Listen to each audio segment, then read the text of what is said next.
Yes, ready, start. Meanwhile, I have some good news for workers.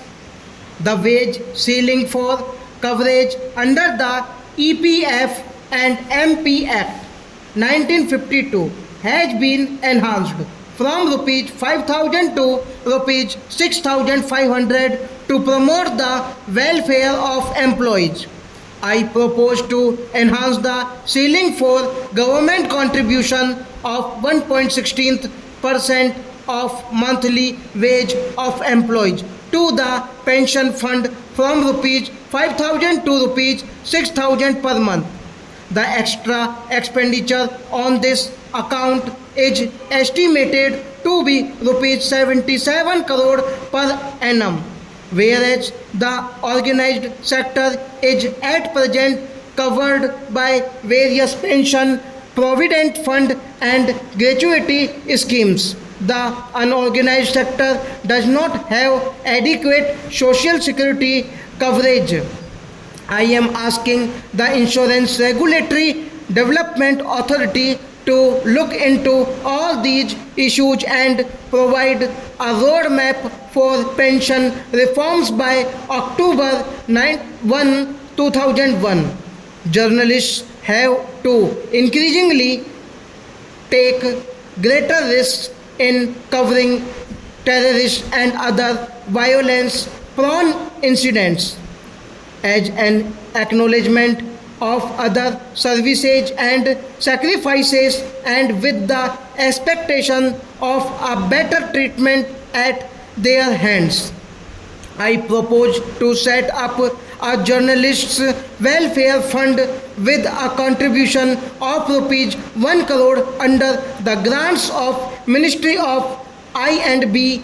My colleague, the I&B minister, will announce the details of the scheme. Our entertainment industry, particularly the film industry, not only provides the much needed, indeed fancy to millions of our people who live in an otherwise harsh and cruel world, it has also emerged as an important segment of our economy and holds great promise for the future. 2 years ago, I provided for this industry the same tax exemption that was available for merchandise exports. A few months ago, the government issued a notification under the IDBI Act whereby entertainment industry including films has been declared as an industrial concern. Banks are in the process of finalizing guidelines for financing such projects that are bankable. I hope that the films industry will take full advantage of these measures to bring about a greater degree of professionalism and transparency in these operations and will not do things chupke chupke and certainly not chori chori. As I have already stated, the most serious problem is the poor state and the fiscal health of both the central and state governments. The combined fiscal deficit of the two together is around 10%. As promised in my earlier budget speeches, I appointed the expenditure reforms responsibility bill in this house in the last session. The bill seeks to reduce the fiscal deficit to 2% and completely eliminate the revenue deficit over the next 5 years. A number of initiatives have already been taken to contain in particular the growth of non-plan expenditure. I have not allowed any increase in non-plan expenditure this year. Consequently, for the first time in many years, the fiscal deficit target fixed in the budget has indeed been achieved and remains at 5.1% in the RE of the current year.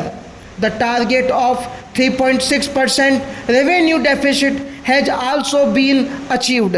I intend to carry forward the process of bringing about structural changes in the composition of central government expenditure and effective economy in non-plan revenue expenditure with greater vigor while improving the quality of non-plan expenditure. For this, I propose to take the following initiatives.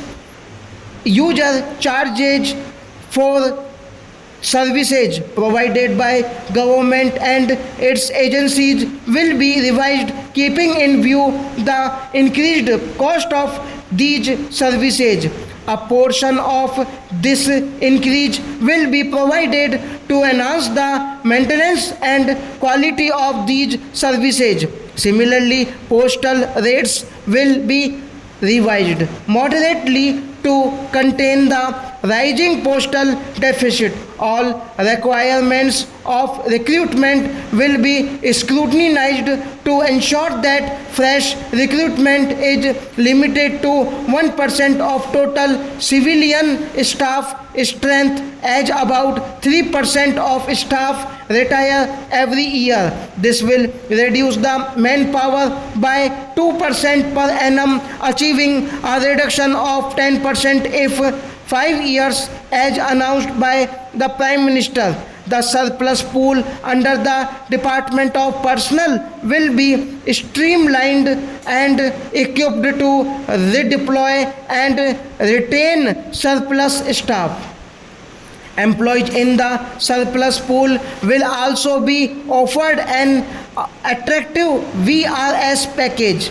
Standard license fee or government accommodation will be announced by 50% for Group A, 25% for Group B, and 15% for other categories of staff with effect from April 1, 2001. Facility of TLC 2 central government employees will be suspended for 2 years for the remaining part of the 4-year block period except for employees who are entitled of last LTC before retirement. Use of information technology in government activities with large public interface will be maximized to promote efficiency.